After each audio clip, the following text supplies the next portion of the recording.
What's up, guys? Today we're going to be checking out the brand new Hisense L9Q Ultra Short Throw Projector. And shout out to Hisense for sending this out for me to review. Thank you, guys. And you know what? I'm really excited to check this out because this is their flagship projector. And I've been following this projector for a good year now because not only does it look cool, but it's got some pretty impressive specs. But inside, we get the accessories bag, which contains the remote control, the power cord, batteries, and of course the manual in the back. We also get some gloves, and then inside this little box is the cleaning kit, so you can clean the lens with a little blower and a brush. So this is maybe a little bit bigger than some of the other USTs that I've had. It does weigh a little bit. It does weigh about 28.4 pounds. So it's got a bit of weight to it. And check this out. This may be the nicest ultra short throw that I've ever seen in my possession. I'm gonna see if we can capture this on camera, but this whole dark area of the projector, this has a faux wood grain. So it looks like wood. It almost kind of feels like wood, but it is made out of plastic. So you can see all the little ridges and stuff like that, just the texture of the wood pattern. And then of course we have the trim piece here. It's not quite rose gold, but it's also a little pinkish. It's almost like a pink bronze color. So it is pretty nice looking. And it matches the faux wood grain really nicely. And if you look at the little accent here, this does have the badge that says that the audio is made by DVLA. So as far as speaker wise, this does come with a 6.2.2 surround sound setup built into the sound bar. So we've got up-firing speakers along here. We got speakers that are shooting in the front. We got speakers shooting from the sides. So this should give you a pseudo Dolby Atmos surround sound experience. This will project an image from 80 inches up to 200 inches. This does have a rated lumen output of 5,000 and the contrast ratio is 5,000 to 1. Let's see what's around back here. So as far as connections, we've got 4 HDMI inputs. 2 are HDMI 2.1. The other 2 are HDMI 2.0. It does support ALLM if you're a video gamer. It's got 2 USB-A inputs. One is 3.0, one is 2.0. It's got an optical output. There is an antenna input, so if you want to plug your antenna up into this and try to get some terrestrial TV, you could do that as well. And then of course the power inlet is there. If we swing it around on the sides, so on this side you can see we've got the side firing speakers there. Swing it around to the other side, and then on the other side we have another side firing speaker. Now if you take a look on the bottom here, we do have some mounts, so if you do want to mount this on your ceiling, you can mount this on your ceiling with the appropriate ceiling mount. And then if you want to get this leveled, you can see here there are 4 feet which you can use to level the projector and get it as flat as possible if you're putting this on a shelf or a stand or something. But this does support HDR10, HDR10 Plus, Dolby Vision, HLG. And again, the biggest thing here is that it does have 5,000 lumens. It does support BT 2020 at 110%. So this should be some awesome looking HDR. So let's go ahead and get this thing set up. As far as screen size, I am projecting on a 150-inch Screen Innovations Maestro 2, which is an acoustically transparent screen. And I am projecting from approximately 13 inches from the front of the screen. Okay, so here we have the homepage of the L9Q. This does run on Android TV or Google TV. And as you can see, just flipping through the menus, it is pretty snappy. However, I have noticed that with my time with it, this can get a little sluggish. So from time to time, you will need to give this a little fresh little reset or reboot. Otherwise, this is pretty quick. And of course, you have your apps. And if you want to add some more apps, you can always do so in the Google Play Store. But let's go ahead really quick, and then we'll check out some of the settings, some of the relevant settings. So the first section here, let's just check out the display and sound. So under picture settings, we get a few different picture modes. Right now I've got it on filmmaker mode, which will turn off all of the processing in the projector. We've got theater, we've got energy saving, sports, standard, and then vivid. But for this, I'm going to keep this on filmmaker mode. You could apply the settings to all the sources or on just the current source. Under content type auto detection, this will automatically detect the filmmaker mode or IMAX modes tagged in the content and then switch right over. We've got AI scene, which is grayed out right now, but this will analyze the current scene and automatically optimize the picture quality. We've got the automatic light sensor, which will automatically adjust the screen brightness depending on the ambient light in your room. Under laser luminance, we've got from 0 all the way up to a +10. For scenario enhancement, this will automatically adjust the brightness according to the scene and make the contrast more powerful. So this will automatically brighten or darken the laser in the projector to enhance your black levels. And then we've got sliders for contrast, black level, dark detail, which will raise the blacks a little bit to bring out some more of that shadow detail. We've got your gamma, we've got all the way down from a 2.0, 22, 24, and then 1886. Under active contrast, we've got low, medium, and then high. We've got your brightness enhancer, which right now we've got it on off.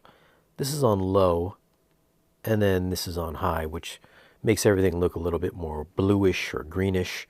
I personally wouldn't use that. It just looks really off. And then here for HDR enhancer, this will enhance your SDR content and make it look more like HDR. Under color, we've got sliders for color, hue, color temperature. We've got warm 1, 2, standard, and then cool. For color temperature adaptation, according to the operating status of the laser device, the color temperature will be automatically adjusted and maintained consistently. For color space, we've got this on native, auto, BT709, P3, and then 2020. And then under dynamic color enhancer, we've got low, medium, and then high. And this will just boost the vividness and intensity of colors for whatever you're watching. So if it looks a little too dull for you, you can always turn this on high or whatever you feel is necessary. Next section is clarity. We've got sliders for sharpness, the smooth gradient, super resolution, which will smooth the edges of objects and enhance the sharpness and details of the picture in real time using AI technology.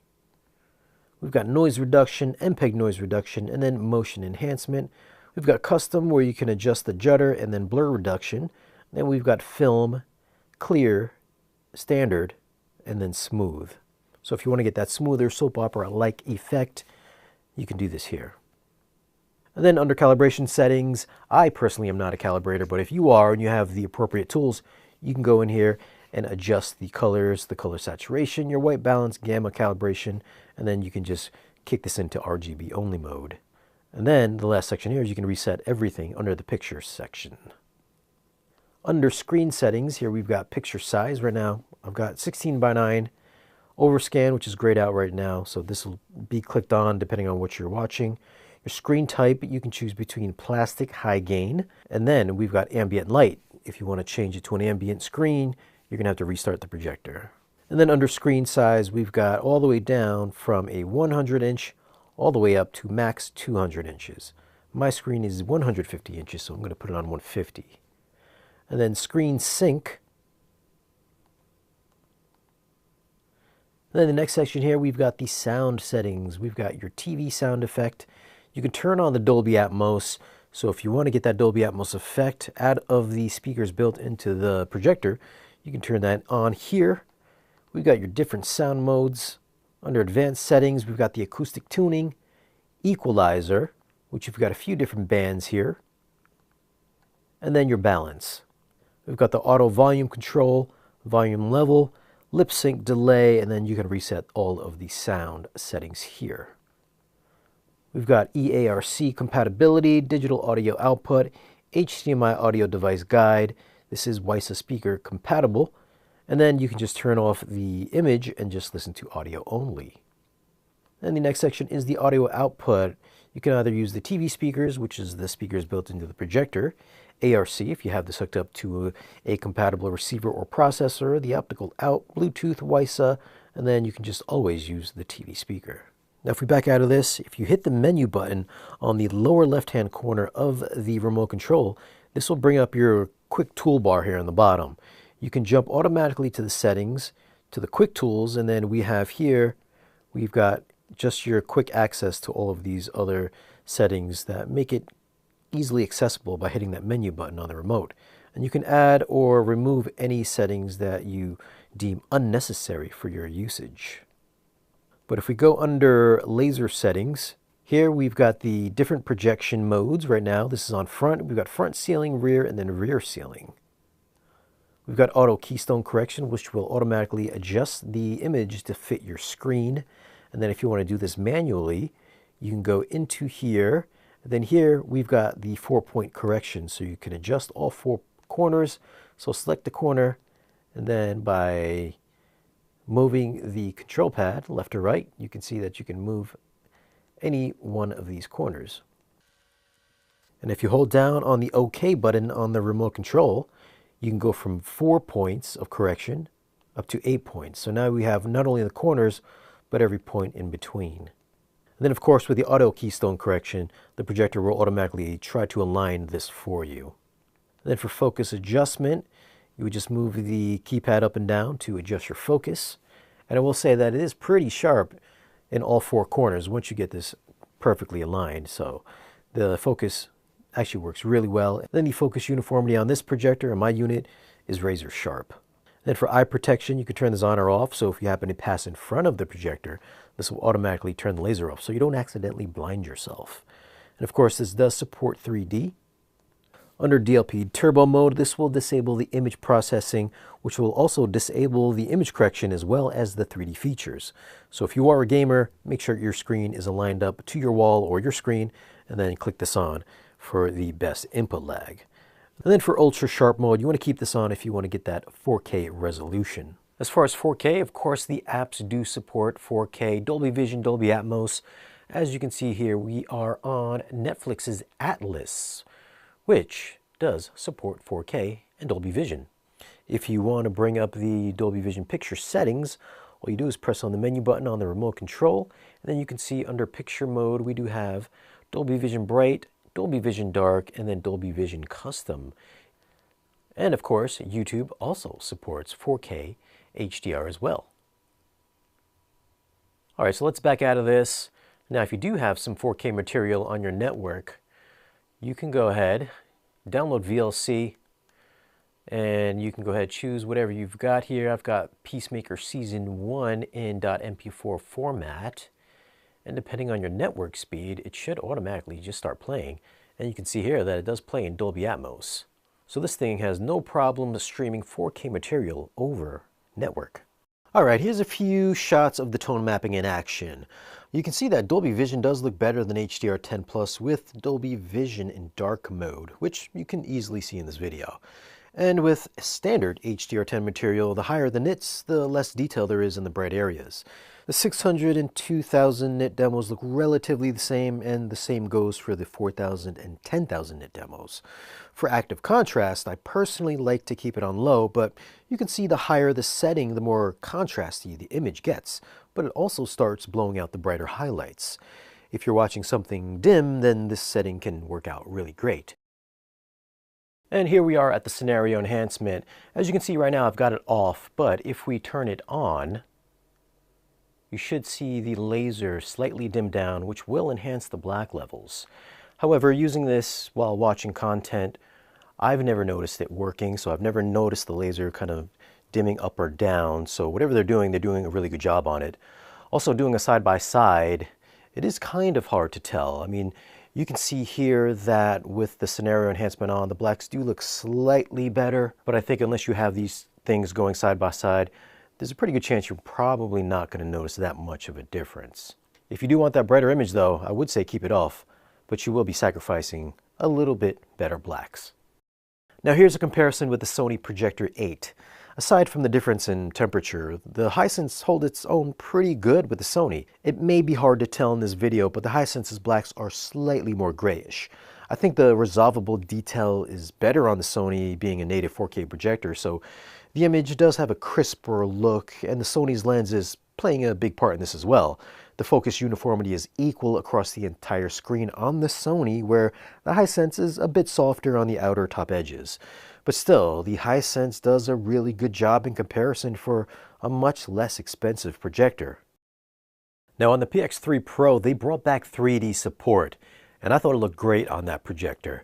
However, this projector now supports 5,000 lumens, and I tell you what, this is probably the best looking 3D that I've seen so far in my personal home theater.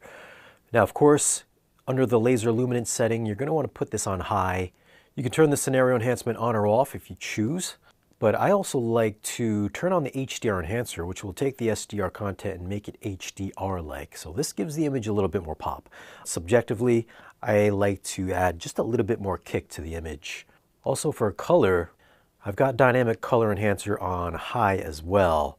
So I feel like if you want to add even more saturation to the image, kick this up on high. This gives a slightly more brighter image.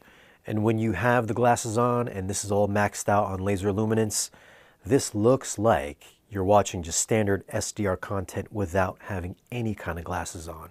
So it's actually that bright. And this is projecting on a 150-inch screen. Obviously, if you go smaller, the image will be a lot brighter, or if you go bigger, so if you max this out at 200 inches, I'm sure the image will take a hit in brightness, but for my use case at 150, this looks like I don't even have glasses on. So I'm very impressed with this projector. And if you are going to pick up a projector just for 3D and an ultra short throw fits your usage case, then this is definitely going to be the one to go for.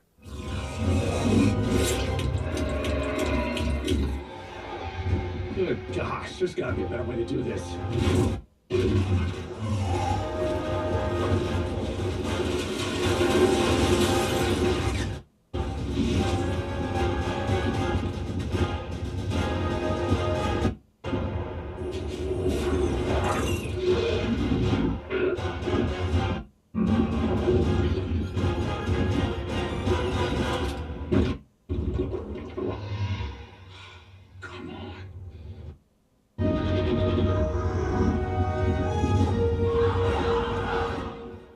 One thing that I have noticed while listening to this projector is that they have the bass turned up all the way on this projector.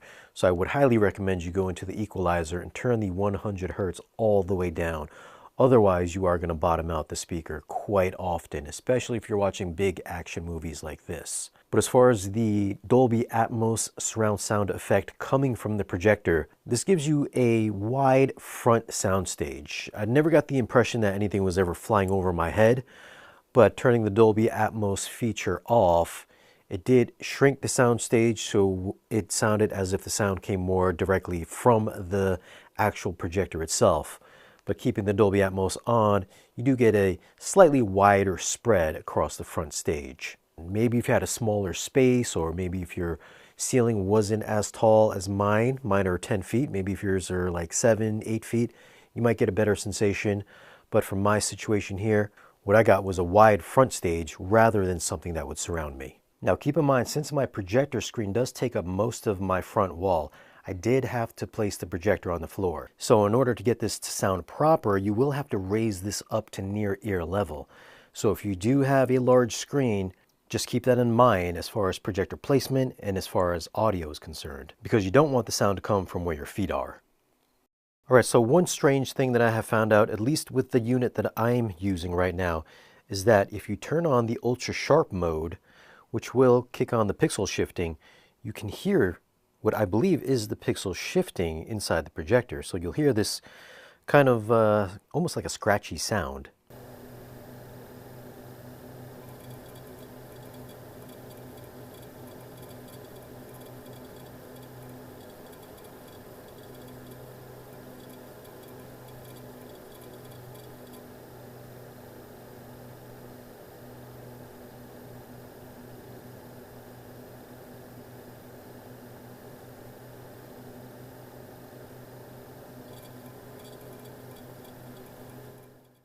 Now this doesn't happen every time. I've heard it mostly while using physical media. So if I have a 4K Blu-ray plugged up to the projector and I'm playing a disc, I'll typically hear it with that, and then it'll eventually kind of fade away, then disappear. But if I'm streaming media from Netflix, YouTube, whatever, any kind of streaming service, then I won't hear it. So typically it only happens when I have a 4K Blu-ray player hooked up to the projector. I'm not sure why this happens, but keep that in mind. If you hear a strange noise, that could be what it is.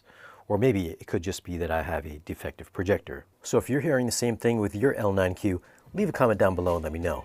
At the time of this video, the Hisense L9Q was selling for $6,000. My favorite ultra short throw projector prior to this was the Hisense PX3 Pro. To me, this was very much the same. I feel the blacks got a bit better, and of course the brightness adds a whole lot to the HDR experience, and 3D is the best I've seen. And this is coming from just having the JVC NZ900 in for review, which cost 3 times more than the Hisense. The negatives are the same for me with every DLP projector. With my screen size at 150 inches, I can see the pixel structure at 10 feet away. Anything beyond that, it doesn't become a problem. So depending on the size of the image that you're projecting, this may or may not be an issue for you. And lastly, the rainbow effect is still present, which I can see every time. So if you aren't sensitive to it, then consider yourself one of the lucky ones. That being said, this did give me some flashbacks of the Epson QL7000, which is a 10,000 lumen projector that cost over 30 grand. It's not quite as bright as that, but it is just as bright, if not brighter, than the Sony and the JVC that I've had in this year, and pretty much any year prior. So getting this kind of brightness without having to spend 30 grand is a huge win for the projector fans. I'm starting to think we're going to see a lot more of these high lumen projectors in the very near future at very affordable prices. The L9Q is a bit on the pricey side, coming in at 6 grand, but that bright image is, I think, well worth it. And if you don't have the space for a room full of speakers, the built-in surround sound does a nice job of filling in. It's super quiet and looks good enough to where it doesn't exactly look like a piece of technology sitting in your room. In the future, I would like to see Hisense make a full-on dedicated long-throw home theater projector with an all-glass lens, optical zoom, and lens shift with this kind of brightness for the same price, and maybe use a larger DMD to minimize the rainbow effect. That would be a perfect complement to the L9Q. Anyways, I'm going to go ahead and just crown this the best ultra short throw projector that I've seen this year. Well, those are my thoughts on the Hisense L9Q. If you want to grab one, I'll leave some links for it down below in this video's description. Thanks for watching, subscribe if you haven't already, and I'll catch you in the next video.